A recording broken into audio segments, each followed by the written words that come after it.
बिस्मिल्लाहिर्रहमानिर्रहीम। ब्रदरान मिल्लत, आप हज़रात इस बात से वाकिफ़ हैं कि तकरीबन 2 साल से इसराइल की तरफ से आज़ाद फ़लस्तीन के मुसलमानों का क़त्ल-ए-आम हो रहा है।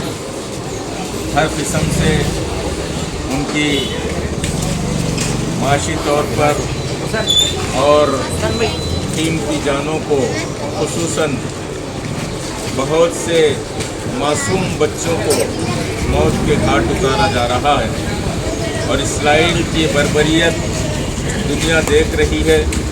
और बहुत से ऐसे ममालिक हैं जो बावजूद इसके कि यूरोपियन ब्लॉक में हैं, लेकिन इसके ख़िलाफ़ आवाज़ उठा रहे हैं।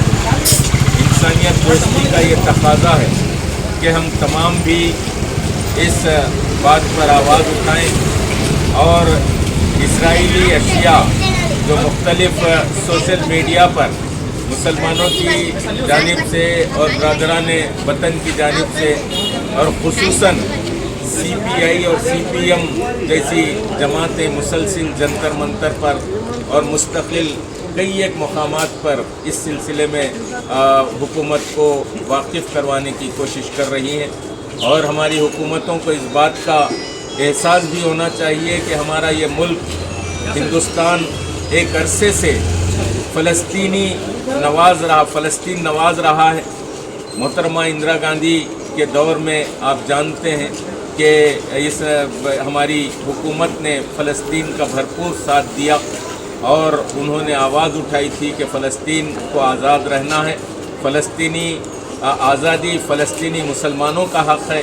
और गाज़ा से जो है इसराइल को फिलफौर खाली करने के लिए हुकूमत हिंद से हम मुतालिबा करते हैं कि वो दबाव डाले इसराइल पर और अमेरिका पर और मुख्तलिफ़ जो इस किस्म के ब्लैक्स हैं उनको जो है वाकिफ़ करवाने की कोशिश करें। ये चंद बातें आज अब हम मुसलमानान जगतियाल की तरफ से स्टूडेंट्स इस्लामिक ऑर्गेनाइजेशन के इस यानी मुहिम के मौके पर हम हुकूमत से भी और यहाँ के बरदरान वतन से भी इस बात का मुतालिबा करते हैं कि वो फ़लस्तीन के मुसलमानों को इंसानी हमदर्दी के तहत इसराइल का जो है बाइकाट करें, इसराइल को वाकिफ़ करवाएं, उसको जुल्म से रोकने की कोशिश करें। और हम तमाम का यही मुतालिबा है। खुसूसन हम बरदरान मिल्लत से गुजारिश करते हैं कि वो इसराइली अशिया का बाइकाट करे और इसराइली अशिया को जो है मुस्तकिलन जो है उसकी माशी कमर तोड़ने की हम जो है कोशिश करें। ये यहाँ के हमारे तमाम बरदरान मिल्लत का जो है मुतालिबा है।